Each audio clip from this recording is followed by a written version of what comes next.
Hello, my dear snakers. How are you guys? I hope you're doing amazing. Um, that you're successful with your fasting. As I told you in the recent video, I am not doing very well lately. Like, it is seriously shitty. I'm not beating myself up too much because of this, but I'm not feeling very well. As I mentioned last time, my boyfriend put in my fridge like 20 ready to eat meals with rice and chicken. And as you know, I'm a terrible food addict, and since I started this fasting focused lifestyle, I don't have anything in my fridge. I like to keep it very empty. I have some hot sauce, I have some lemon, and I have my water and my vinegar, and my salt water, my snake juice, and that's it. Maybe a couple of eggs and some meat in my freezer, and that's it. With these ready made meals, it was a disaster for me. Like, I usually I could eat like three portions. Like, my boyfriend ate one portion, and when he went away I ate two. I am not feeling very well today. I haven't eaten it, so I'm done forever. He took like maybe 30 portions away because I told him, listen, you gotta put them in your fridge. You can't keep that in my fridge. We don't live together, so I don't like, my fridge is my fridge. I wanted to be kind to let him put his food in my apartment, but it's not possible. The thing that I don't like is that I try to explain to him this thing about the addiction, that for me it's like being a heroin addict and having him placing some heroin in my flat. He doesn't understand. It is sad. So if he doesn't understand, okay, that's too bad for him. The thing exists, so it is real.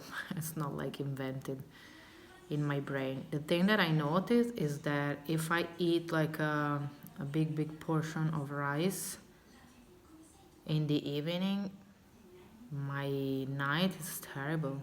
Like, I woke up completely full of sweat.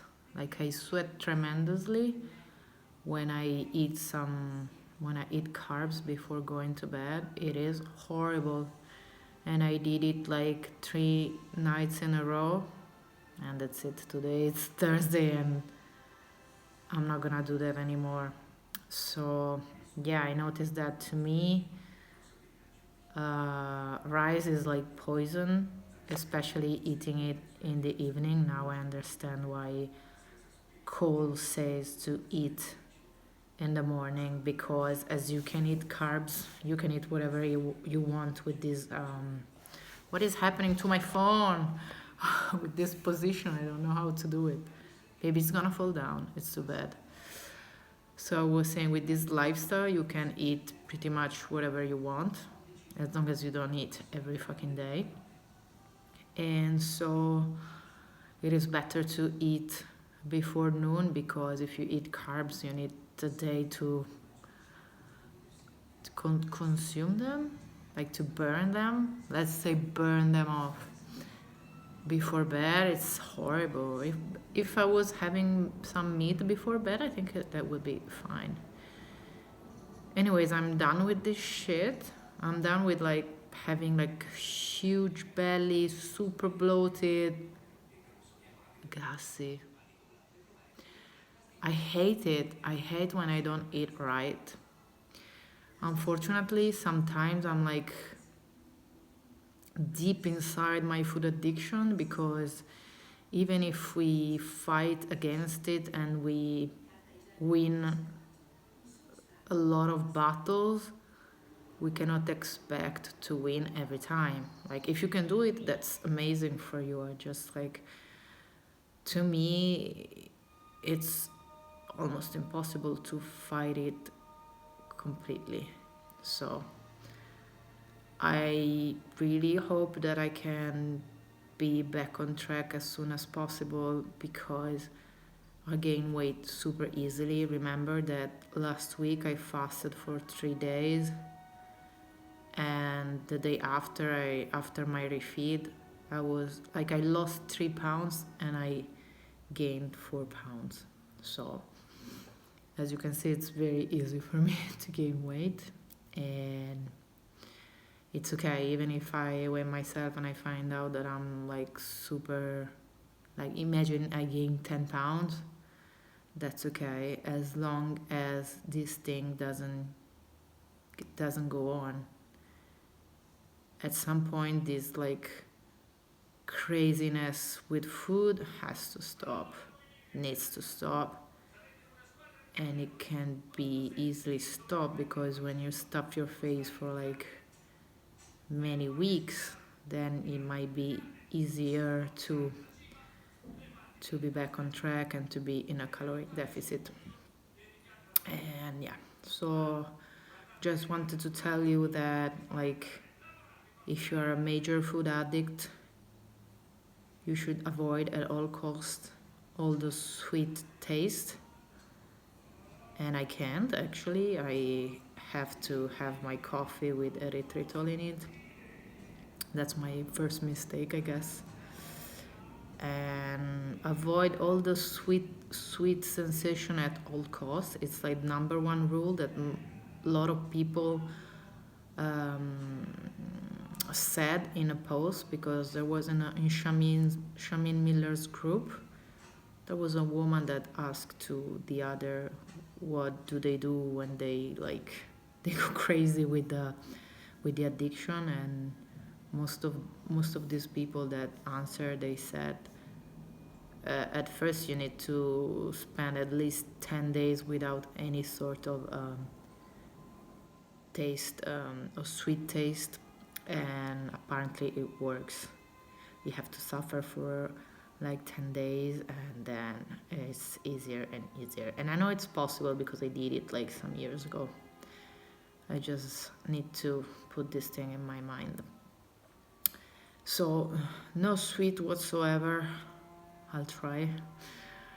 No sweet whatsoever. And I might do OMAD till the end of the week, and keto OMAD. So I'm gonna have fats and proteins, so that my food addiction will be less wild, because now it's fucking wild, and it always wins the battles like daily, because I am simply weak lately. My mindset is super weak, and I try to avoid thinking about my weight, and it's okay. It happens. I really hope that I can fast very soon. The fact that I also couldn't go to the gym, really, I don't know if it happens to you. Like, for me, the less things I have to do, the less I do. Does it make sense? Like, if I have a lot of things during my day, it's easy for me to do a lot of stuff. If I don't have that many things to do, everything will be like, ugh, like I can't be bothered. My phone is falling down. Ciao, phone. I'm done for today. Almost 10 minutes talking about, yeah, I'm a food addict. What would Cole think about me, that I'm a fucking failure? But it's okay. I'm not gonna bother him anymore, unless I lose this fucking 20 pounds, so that I can send him a nice after picture. Nice, like fasting Fiona's after pic. Girl, how the fuck did you do that? I mean, look at that body. So toned, so slim, slender, toned. Amazing. Amazing. See you tomorrow, guys. Maybe if you don't see me tomorrow, you'll see me the day after tomorrow. Because as long as I keep failing, I prefer to make a video every 2 days. Because talking about my failure every day is like kinda, what's the point? Ciao.